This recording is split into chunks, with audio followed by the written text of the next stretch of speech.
Seguimos en Contexto. El miércoles 27 de noviembre se anunció un alto al fuego entre Israel y el grupo terrorista libanés Hezbollah. A pesar de esto, de acuerdo con diversos medios de comunicación, aún hay enfrentamientos y bombardeos. Para analizar este tema nos acompaña César Sabas, geopolitólogo y analista político especializado en el Medio Oriente. César, gracias por acompañarnos. Gracias a ti por la invitación, un gusto siempre. Bueno, ¿cuáles son los principales puntos del alto al fuego establecido y anunciado este miércoles? Bueno, en el año 2006 hubo una guerra muy fuerte entre el Hezbollah e Israel, después de que el Hezbollah hizo un ataque sorpresa.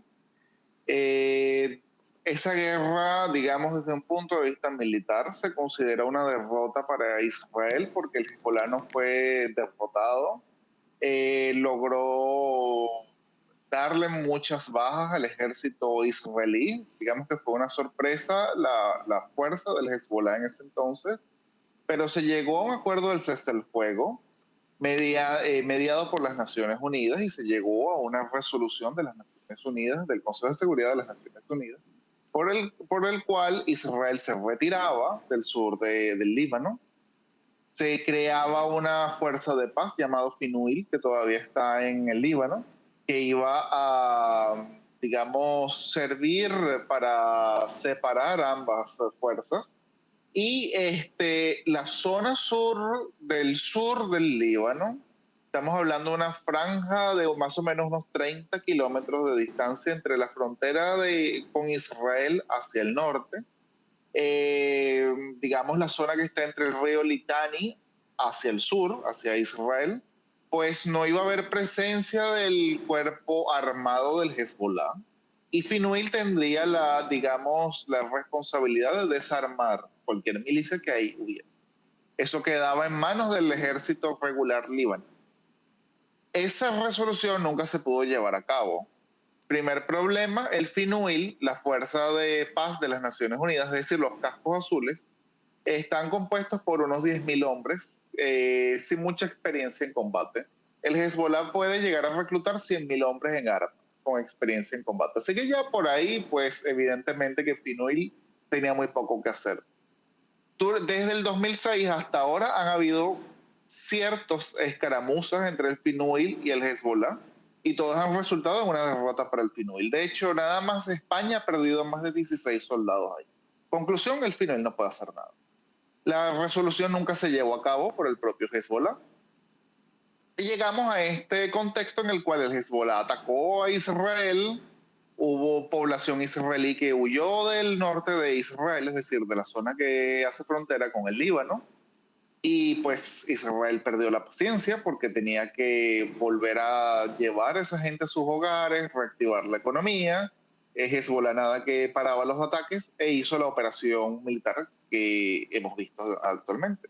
Así que el cese al fuego que se acordó es básicamente la misma resolución del 2006, pero con la condición de que esta vez sí se cumpla. Va a haber un cese al fuego, Israel se retira del sur del Líbano, no sigue destruyendo la infraestructura militar terrorista que había creado el Hezbollah durante todos estos años, pero con la condición de que sea el ejército regular del Líbano, es decir, las Fuerzas Armadas del Líbano, las que ocupen esta zona, y el Hezbollah, por lo menos el brazo armado, se retira hacia el río Litani en adelante, es decir, una franja de 30 kilómetros.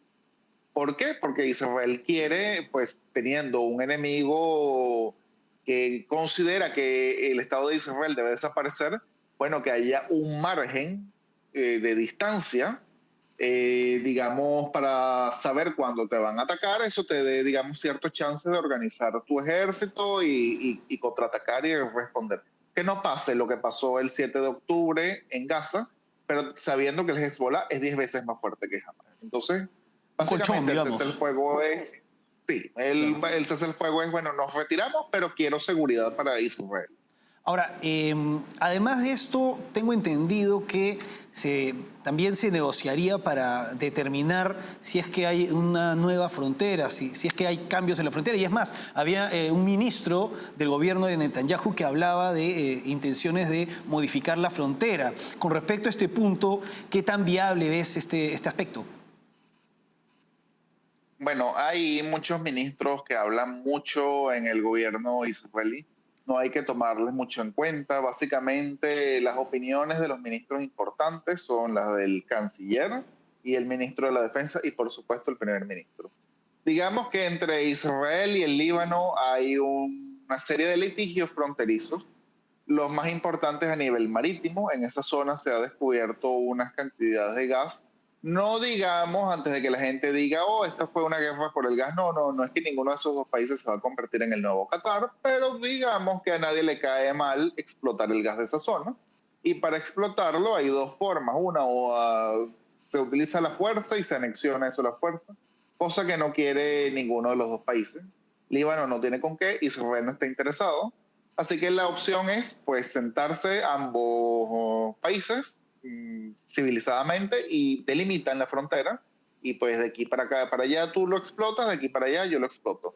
Eso no se ha podido hacer porque el Hezbollah, viendo el poder que tiene en el Líbano, siempre ha amenazado con bloquear dentro del gabinete libanés cualquier acuerdo fronterizo, cualquier delimitación e inclusive alzarse en armas.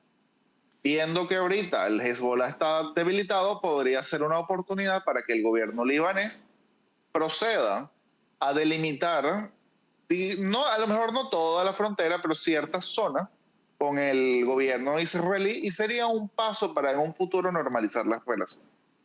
Ahora, a pesar de que se ha anunciado este acuerdo, esta tregua, este alto al fuego, diversos medios de comunicación señalan que continúan habiendo bombardeos. ¿Cómo explicas esta situación? Bueno, generalmente las treguas, y sobre todo en el Medio Oriente, no se dan así tan automático.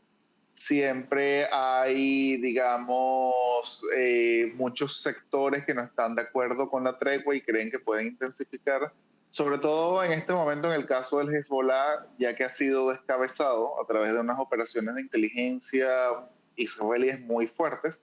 Eso ha hecho que muchas células del Hezbollah estén descoordinadas y puedan tomar sus propias decisiones, no necesariamente en desobediencia a la dirigencia central, pero como digamos ya no hay esa comunicación tan fluida, digamos que las órdenes tardan en llegar y estas células pueden simplemente no estar al tanto y tomar una decisión por sí mismo y viola el alto el fuego. El otro detalle es que el Hezbollah no está muy convencido de este acuerdo del alto el fuego. El Hezbollah no participó en estas conversaciones del alto el fuego, simple y llanamente está tratando de sumarse a lo que acordó el propio gobierno libanés. Pero el Hezbollah no le interesa por nada del mundo sacar su brazo armado del sur del Líbano. Le interesa más bien tenerlo amenazando a el Estado de Israel. Y por eso nunca acató la resolución de las Naciones Unidas que precisamente los obligaba a retirar su brazo armado de toda esta área. Es decir, lo que está pidiendo Israel no es nada del otro mundo, va consono con el derecho internacional. Quizás lo que está pasando en Siria ahora haga que Hezbollah tenga que recapacitar. Claro, justo quería preguntarte por la situación, la nueva ofensiva que se está dando en el marco de la guerra civil en Siria. Esta ofensiva contra el régimen de Bashar al-Assad por parte de grupos yihadistas se relaciona con el debilitamiento de Hezbollah. Sí, fundamentalmente. Digamos que esta zona fue la más conflictiva de la guerra civil siria y ahora lo vuelve a hacer. El régimen de Bashar al-Assad le tomó muchísimo, le costó muchísimo tomar el control de la ciudad de Alepo. Digamos que fue la batalla más sangrienta de la guerra civil siria y necesitó del apoyo a nivel terrestre del Hezbollah y de las milicias que Irán le podía mandar, y a nivel aéreo, por supuesto, de la Fuerza Aérea Rusa. Ambos aliados han estado muy ocupados últimamente. Los rusos pues han trasladado la mayor parte de sus activos a la guerra en Ucrania y a África, que eso no hay que olvidarlo. El vacío que ha dejado Occidente en países como Mali, Burkina Faso y Níger lo está llenando Rusia. Pero por más poderosa que sea, los recursos de una gran potencia no son infinitos. Ni es en el caso de Estados Unidos, ni en el caso de China. Por supuesto que tampoco es en el caso de Rusia. Así que si ha enviado activos tanto a África como a Ucrania, quiere decir que hay algunas zonas que ha descuidado. Y lo mismo ha pasado para el Hezbollah. Desde que entró en guerra con Israel, muchos de sus combatientes han tenido que sacarlos de Siria para enviarlos justamente a luchar contra Israel. Y esto ha debilitado mucho el frente sirio, sobre todo en el área de Alepo. Y el otro detalle es que la guerra civil siria, si bien no se había acabado, es lo que llamamos un congelamiento, se había congelado. Digamos que había una zona de límite, de cesar el fuego, en el cual ninguno de los dos bandos debía pasar, y se empezaron a hacer negociaciones. Pero como sucede muchas veces en las negociaciones, mientras un bando está relajado, creyendo que ya va a ser el fin de la guerra, otro está afilando los cuchillos. Y es justamente lo que hicieron los rebeldes, apoyados por Turquía y muy probablemente por los servicios de inteligencia ucranianos, que aprovecharon el debilitamiento del frente sirio para lanzar esta ofensiva y probablemente tomen la ciudad de Alepo. No va a ser el fin del régimen sirio, pero sí la reactivación de una guerra muy sangrienta, con consecuencias impredecibles y potencialmente incontrolables. Definitivamente, la reanudación a gran escala de las hostilidades en la guerra civil siria dará mucho que hablar, más aún teniendo presente que al régimen de Bashar al-Assad le tomó cerca o alrededor de 4 años imponerse en Alepo contra sus enemigos.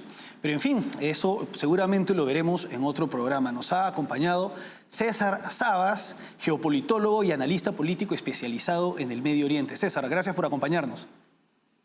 Muchas gracias a ti, fue un gusto como siempre. Bueno, vamos ahora a una pausa y regresamos con el último bloque.